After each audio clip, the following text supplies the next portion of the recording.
मोदी जी देश नहीं है, आरएसएस संसद नहीं है और मनुस्मृति संविधान नहीं है। कह रहे हैं दिल्ली के 21 एमएलए बर्खास्त करेंगे। कर लो बर्खास्त, आ जाओ मैदान में चुनाव लड़ते हैं। हिम्मत है तो आ जाओ मैदान में चुनाव लड़ते हैं। हम बाबा साहब अंबेडकर के संविधान के हिसाब से चुनाव लड़ेंगे। तुम ये बैकडोर एंट्री करना बंद करो, ये देश की जनता परमानेंटली तुम्हें डिसमिस करो। विजयदशमी के दिन नागपुर के अंदर 2 घटनाएं घटती हैं हर साल।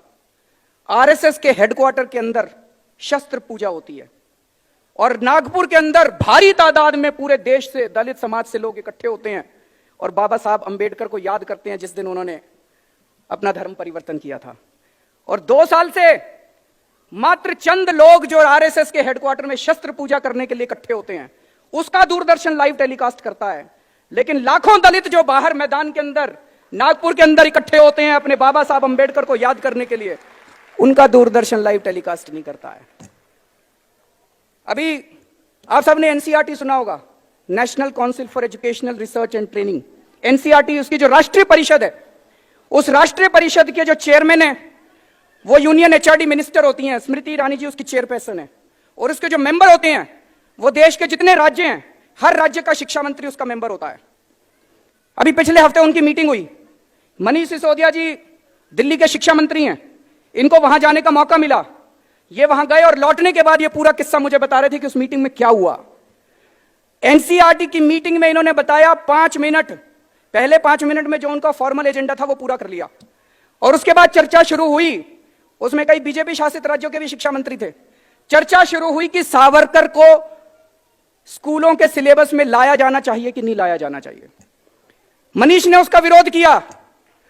आधा घंटा, पौना घंटा इसकी चर्चा चली कि सावरकर को स्कूलों में पढ़ाना चाहिए कि नहीं पढ़ाना चाहिए।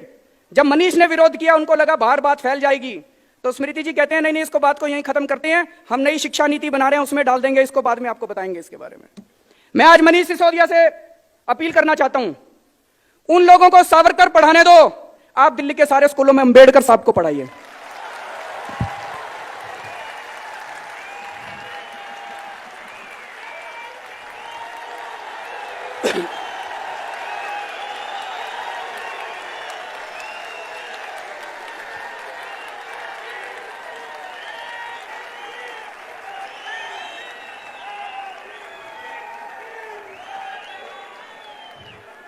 बाबा साहब के जीवन, बाबा साहब के जीवन और बाबा साहब के विचार, बाबा साहब के संदेश, इनको विस्तार से आप दिल्ली के सारे स्कूलों में इसका सिलेबस तैयार किए और सारे स्कूलों के अंदर इसको पढ़ाने का इंतजाम कीजिए। बाबा साहब अंबेडकर वो खुद छुआछूत का शिकार हुए थे। उन्होंने खुद ने अपनी जिंदगी के अंदर अन्याय बर्दाश्त किया था, इसलिए उन्होंने संविधान के अंदर रिजर्वेशन की व्यवस्था की थी। वो जानते थे कि यह समाज वो समाज है जिसने सदियों सदियों से अन्याय बर्दाश्त किया, सदियों से उन्होंने छुआछूत बर्दाश्त किया है। अगर उस समाज को अपने को बराबर लाना है तो अपने को उनको रिजर्वेशन देना पड़ेगा। आज मौजूदा सरकार, आरएसएस के प्रमुख कहते हैं रिजर्वेशन के ऊपर पुनर्चर्चा होनी चाहिए। प्रधानमंत्री जी कहते हैं हम रिजर्वेशन के पक्ष में हैं। किसको बेवकूफ बना रहे हैं? चित भी मेरी पट भी मेरी। चुनाव हार जाएं तो कहते हैं दलितों के वोट चाहिए, चुनाव हार जाए तो कहते हैं रिजर्वेशन होना चाहिए, चुनाव जीतने के चांस हो तो कहते हैं रिजर्वेशन खत्म कर दो। सारा देश देख रहा है इसको। मैं एक ही चीज कहना चाहता हूं जी, मोदी जी देश नहीं है, आरएसएस संसद नहीं है और मनुस्मृति संविधान नहीं है।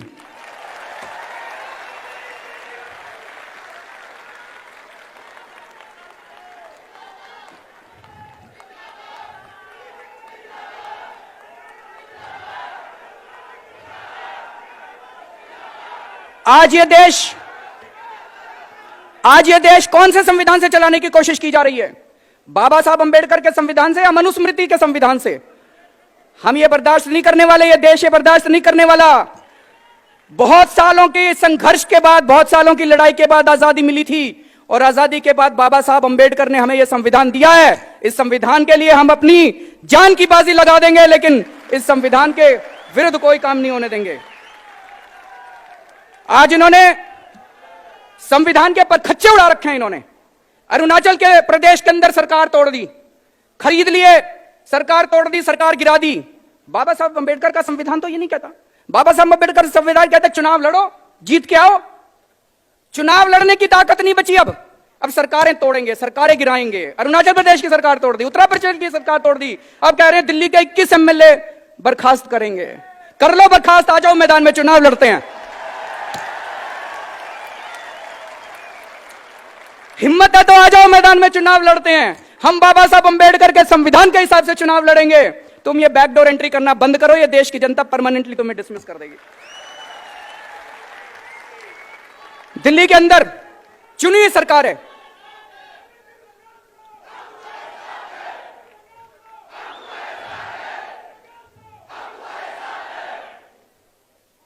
बाबा साहब अंबेडकर ने संविधान में लिखा है कि चुनाव होंगे, लोग चुन के आएंगे, जनतंत्र है। उस जनतंत्र के हिसाब से विधानसभा बनती है, उसी चुनाव उसके हिसाब से कैबिनेट बनती है, और वो जनता की मर्जी के हिसाब से अपना काम करते हैं। पिछले 1 साल से आप देख रहे हो किस तरह से ये कह रहे हैं दिल्ली सरकार की पावर नहीं है, दिल्ली सरकार की पावर नहीं है, एलजी की पावर है, केंद्र की पावर है। बाबा साहब अंबेडकर ने तो ये नहीं लिखा संविधान के अंदर, उन्होंने तो लिखा जनतंत्र होगा। ये कहते नहीं जनतंत्र नहीं होगा, कैबिनेट की कोई पावर नहीं है। हाँ, बाबा साहब अंबेडकर किसानों के लिए कितना लड़े। हमारी दिल्ली में सरकार बनी, किसानों को जमीनों का मुआवजा पहले मिलता था 53 लाख रुपए प्रति एकड़। 53 लाख रुपए में भाई साहब दिल्ली में कहीं जमीन नहीं मिलती। सारे किसान दुखी थे, कहते थे औने पौने दाम में सरकार हमारी जमीन लेके बिल्डरों को दे देती है। हमारी सरकार ने आने के बाद किसानों का 53 लाख रुपए से 3 करोड़ कर दिया मुआवजा, 6 गुना कर दिया। किसानों को भी यकीन नहीं हुआ, किसानों को भी यकीन नहीं हुआ कि ऐसा हो सकता है। अगले दिन किसान आए, हमने आदेश पारित किया कि 53 लाख रुपए से 3 करोड़ मुआवजा किया जाता है। किसान आए, बड़ी बधाई देने लगे, और अगले दिन उन्होंने हमारा आदेश खारिज, एलजी साहब ने पारित किया। मैं मुख्यमंत्री के आदेश को खारिज करता हूं। यह तो नहीं लिखा बाबा साहब अंबेडकर के संविधान के अंदर। संविधान यह नहीं कहता कि चुनी हुई सरकार जो काम करेगी उसके अंदर ये अड़चन अड़ाएंगे। हमने आपको सबको बताया मिड डे मील के अंदर कितना घोटाला है। उस घोटाले को दूर करने के लिए मनीष सिसोदिया ने फाइल भेजी, उस फाइल को उन्होंने डिसमिस कर दिया। कहते हैं मिड डे मील को ठीक नहीं करने देंगे। ये प्राइवेट स्कूल कितनी धोखाधड़ी कर रहे हैं, उसके ऊपर हम लगे हुए हैं इन प्राइवेट स्कूलों को ठीक करने के लिए। उसके लिए हमने पूरी विधानसभा ने बैठ के, इन सारे एमएलए ने बैठ के विधानसभा के अंदर चर्चा करी और एक कानून पास किया कि प्राइवेट स्कूलों के सारे अकाउंट्स को चेकिंग करने की जिम्मेदारी सरकार की होनी चाहिए। होनी चाहिए कि नहीं होनी चाहिए? हमने कानून पास किया, उस कानून को इन्होंने लेके बैठ गए, उस कानून को भी इन्होंने पास नहीं होने दिया। दिल्ली के अंदर कई मजदूरों को न्यूनतम मजदूरी नहीं मिल रही, मिनिमम वेज नहीं मिल रहे। क्यों नहीं मिल रहे? कानून में जाके देखो कि अगर कोई मिनिमम वेज नहीं देता उसके ऊपर 500 रुपए की पेनल्टी है। भाई साहब 500 या 1000 रुपए की पेनल्टी है बस। अब 1000 रुपए की पेनल्टी है तो कोई क्यों न्यूनतम मजदूर? हमने उसके अंदर प्रावधान किया, पेनल्टी को बढ़ाया, जेल की सजा का प्रावधान किया। उस कानून को ये लोग बैठ गए, उसको भी। मैं ये कहने की कोशिश करता हूं कि एक चुनी हुई सरकार है दिल्ली के अंदर, उस चुनी हुई सरकार को ये काम नहीं करने देते जो जनता की भलाई के लिए काम कर रही है, जिसको ऐतिहासिक मैंडेट मिला है, जिसको 70 में से 67 सीट मिली है, जिसमें इनकी पार्टी का सफाया हो चुका है। उसके बावजूद भी इस सरकार को काम नहीं करने देते। ये बाबा साहब अंबेडकर के संविधान में नहीं लिखा दोस्तों।